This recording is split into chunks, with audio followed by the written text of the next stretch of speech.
Beautiful Mind was directed by Ron Howard. It won Best Picture at the 2002 Oscars and stars Russell Crowe, Jennifer Connelly, Ed Harris, Paul Bettany, Josh Lucas, and Christopher Plummer. The mathematical genius John Nash is given a lifetime opportunity to work undercover for the government in an effort to combat a Russian plot against the US. But soon, things go from bad to worse for Nash and his family as his mental state begins to crumble. Take that plot in with a grain of salt. If you've never seen A Beautiful Mind, I'm not going to talk about what I'm referring to, but if you have seen the movie, well, you know that the movie's plot is basically nowhere close to the same plot that I just said. I'll leave it at that because I don't want to dive deep into spoiler territory for those who have not seen the movie yet. I do want to mention quickly too that this is the last Oscar that Russell Crowe was nominated for. Before this, it was Gladiator. He won that at the 2001 Oscars for Best Actor.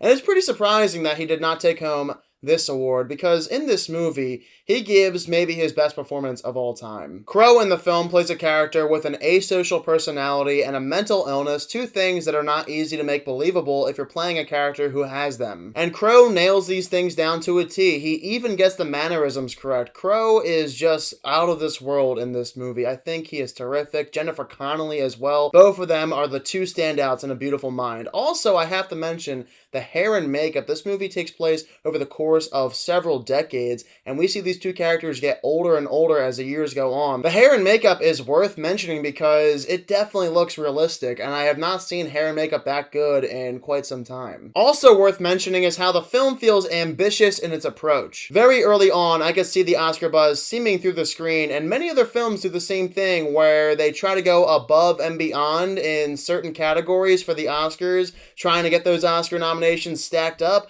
This movie is 100% guilty for that, but I'm okay with it because it at least succeeds in every single category it got nominated for. This movie 100% has an ambitious feeling. It's almost as if there's a ton at stake, and I love films that give off that vibe. One word that I use to describe A Beautiful Mind is sophisticated, and it's not just because there are a ton of complex math equations in the film that I did not understand whatsoever, but it's because it takes a deep dive into the mind of this man who's struggling with a mental illness. It talks a great deal about mental health, having a lone wolf personality. It was very thought-provoking. People talk all the time about movies that focus on characters, character studies, but I never hear them ever talk about A Beautiful Mind, which obviously this movie is without a doubt another character study that is done extremely well to a superb degree. I thought this movie was going in one direction, but not at all. This movie went a completely different way than what I was expecting,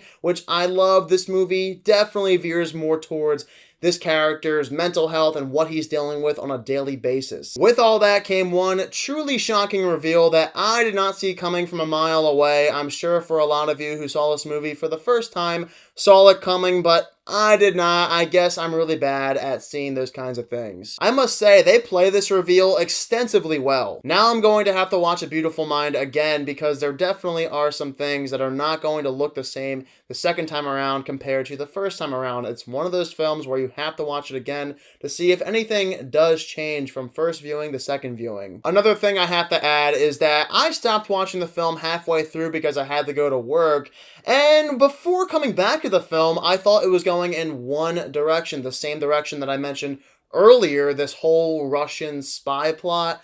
But no, the second half is drastically different. And now, looking back at my entire first viewing, the first half of the film is nowhere close to the same as the second half of the film. These are two different films split up into separate acts. And by the time we get to the final act of A Beautiful Mind, I'll admit it, I had no clue what direction the film was going in. This movie's last act is extremely unpredictable. There was not a chance that I could predict where this movie was headed. Lastly, A Beautiful Mind's score is so freaking good. I listened to it on repeat already. It's one of those repetitive beats that I tend to like a lot in musical scores. I know other people aren't the biggest fan, but a score like this is right up my alley. Also, the film's ending is touching. If you leave this movie feeling something deep down, the film without a doubt worked its magic on you. Whereas if you're somebody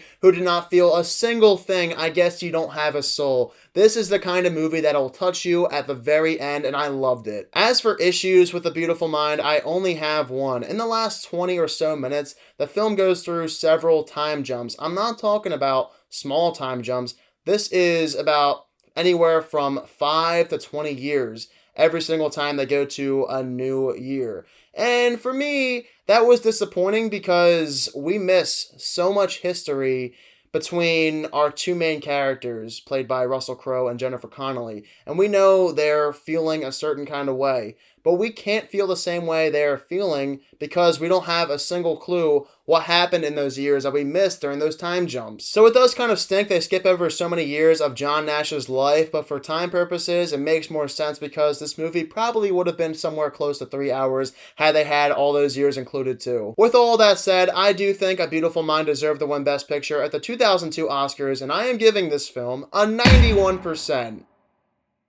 What's also really cool about A Beautiful Mind is the film's poster. We don't get great posters anymore for any films. The most we get for any poster nowadays are a few characters' faces on the front, and that's about it. Nothing more creative than that, but this poster is really cool. On the left, we have John Nash's face, and on the right, we have this blurry imagery that is really difficult to point out what exactly is going on, but if you pay attention, you can actually see a figure in the background. If you've seen the movie, you understand what that figure is, as well as why the background is blurry, but if you have not seen the movie, I'm not going to spoil any of that for you. Definitely something worth pointing out, though, because that's some of the best poster art I've ever seen. I think it's awesome. Anyway, guys, if you also happen to see A Beautiful Mind, be sure to let me know down below in the comment section what your thoughts are of it. And as always, if you are new to my channel, click the subscribe button and give this video a thumbs up if you enjoyed it. Thank you all so much for watching this video, and I hope you all have a fantastic day.